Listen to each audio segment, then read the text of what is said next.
রক্ষকই যখন ভক্ষক। আমরা জানি পুলিশ রয়েছে আমাদের সেবা দেওয়ার জন্য, রক্ষা করার জন্য, আইনের শাসন চালানোর জন্য।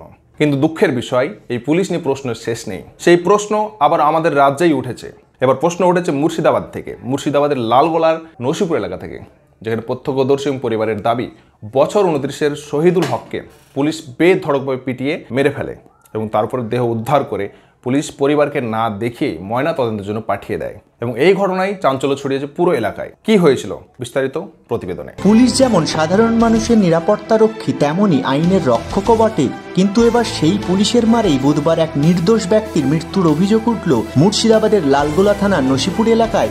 মৃতের নাম বছর 29-এ শহীদুল হক। এই ঘটনার পর এলাকায় ব্যাপক চাঞ্চল্য ছড়িয়ে পড়ে। সূত্রের খবর, বুধবার রাতে নসিপুর এলাকার একটি মাঠে গোপনে জুয়া খেলার ঠেক বসেছিল। গোপন সূত্রে খবর পেয়ে সেখানে অভিযান চালায় লালগোলা থানার পুলিশ। জুয়ার ঠেক ভাঙতে পুলিশ এসেই শুরু করে দেয় লাঠিচার্জ।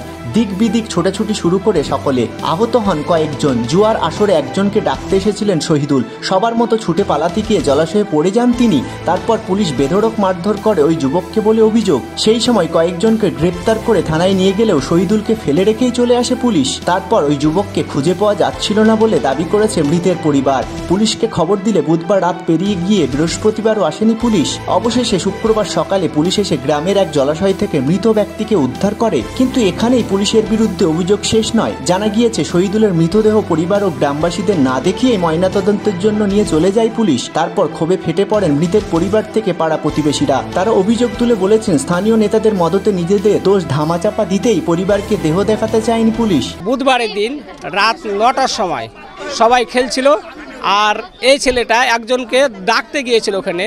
তো পুলিশ করলো কি, হঠাৎ করে তাড়া করলো তাদেরকে। তাড়া করার পরে 8 থেকে 9 জনকে গ্রেপ্তার করলো। গ্রেপ্তার করে তারা নিয়ে গেল, আর একজন পানিতে পড়ে গেল। পানিতে যখন পড়ে যায় পুলিশ তখন তাকে লাঠি চার্জও করে, তার আঘাতও লাগে।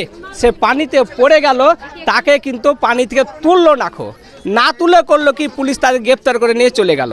আমার প্রশ্ন হলো যে গ্রেপ্তার করে যাদেরকে নিয়ে গেল তাদেরকে আবার ছেড়ে দেওয়া হলো, কিন্তু যে পানিতে পড়ে গেল তাকে কোনো পানি থেকে তোলা হলো না। তারপরে পুলিশের কাছে অভিযোগ করা হলো। তারপরে দিন সকালের 10টার দিকে করা হলো। অভিযোগ করার পরে সারাদিন কেটে গেল, পুলিশ কেন এলো না?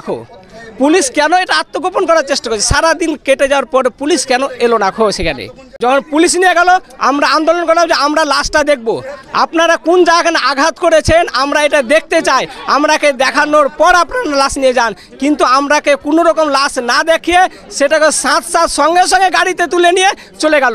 আমরা গাড়ির আগা পর্যন্ত খেললাম, কোনো বাধা দিয়ে নিয়ে চলে গেল, এড়িয়ে চলে গেল। শহীদুল ছিলেন পরিবারের একমাত্র উপার্জনকারী ব্যক্তি। 3 সন্তান, অন্তঃসত্ত্বা স্ত্রী ও মাকে নিয়ে সংসার ছিল তার। নেই বাবা, এখন অতীত, তিনিও নিঃস্ব হয়ে পড়ল শহীদুলের পরিবার। আজকে যে 3টা ছেলের বাবা, আজ ওর ভবিষ্যৎটা বাদ হয়ে গেল, পরিবারটা কে দেখবে? তার সংসারটা কে দেখবে? দেখা মতন কেউ নেই। ছেলে মেয়ে দুটো একটা পেটে আছে, এখন তখনই আছে। ও রাজমিস্ত্রি করে না, ও খেলে না, জুয়া খেলে না, হয়তো তাস খেলছিল, ওখানে পাঁচরে গেলছিল।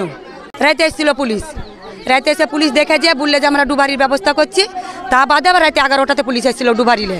রাতে 11টা তোলেনি, সকালে এসে তুলে নিয়ে গেল না। না দেখায়নি, মায়ের ছেলেকে কাউকে দেখায়নি। 2টা ছেলে বাচ্চা, ছোট ছেলে বাপের লেগে বিকলি করছে, দেখায়নি। তুলি ছুটালছে। কি চাইছি আমরা? সাহায্য চাইছি, যে বাল বাচ্চা আছে, গরিব গুরবা কি খাইবে সেটা আমরা চাইছি। ওকে ব্যবস্থা করে দেখ, পুলিশের সাহায্য করে দিই, পুলিশের সাহায্য চাই। লালগোলা থেকে আব্দুস সামাদের রিপোর্ট, NBTV।